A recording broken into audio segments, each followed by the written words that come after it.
जय छठी मैया। भी गंगा परी सो आई, पहला अर्घ के दिन शाम 4 बजे 13 तारीख को हम सब कलाकार यहाँ इस दरबार में एकत्रित हैं। हमारे छोट भाई हमें खेसारी भाई, मैं चाह रहा हूं कि मैं कुछ गुनगुनाऊं, उसको पूरा आप करें, क्योंकि मेरा भाई बोलेगा तो मुझे खुशी होगी। आपके आगे चलने के बाद पीछे चलने का काम नहीं करता है। देखिए भाव का भाव, देखिए हम लोग कलाकार हैं, कभी रुलाते हैं, मार खाई ला जा, मारी ला जा, कभी हंसाई ला जा, ना हंसाई जा तो फिर काम कैसे चली, ना घबरा जाए।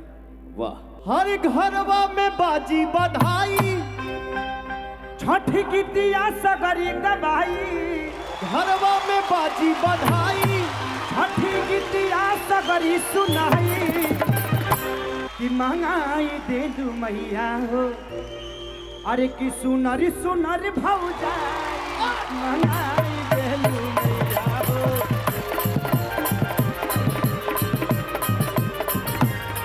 घरवा में बाजी बधाई, छठी माई के गीतिया गवाई,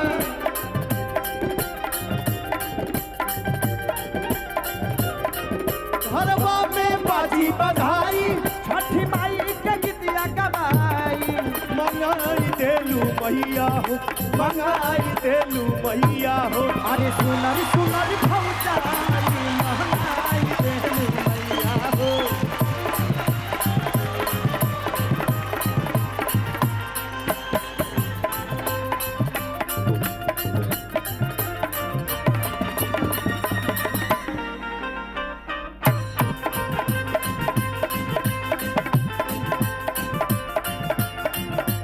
भगिया जागे घाट लागे लागे मंगाई दे दू मैया हो, सुनर सुनर भौजा। बहुते दिन पर होता छठी माई के बरातिया, छठी माई के बरातिया,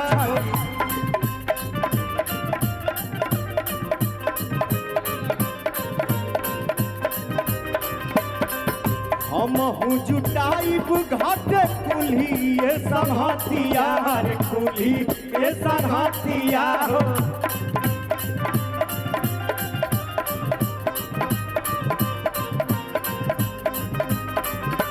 ए भैया, नया नया कुर्ता सियाई, असो खूबे बड़ा का छोड़ाई, घरवा से घाट चाहकारी माई, चाहकारी माई, अपना सेवकिया बताया जाति पारी माई, यदि हमारो भतीजा हो जाई,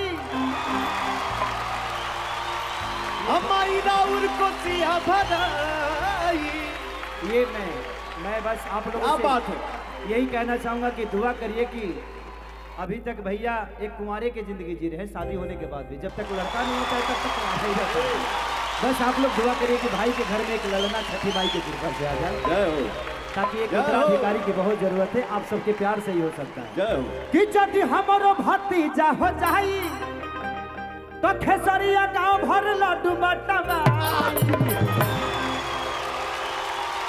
कि यदि हमारो भतीजा हो जाई, क्या बात है, तो साथे खेसरियों कोसी भजाई, मंगाई देलू मैया हो, मंगाई देलू मैया हो, सुनर सुनर भौजा मंगाई देलू मैया, सुनर सुनर भौजा मंगाई देलू मैया हो, सुनर सुनर भौजा मंगाई देलू मैया हो, सुनर सुनर भौजा मंगाई देलू। प्रेम से बोलिए एक बार छठी मैया की।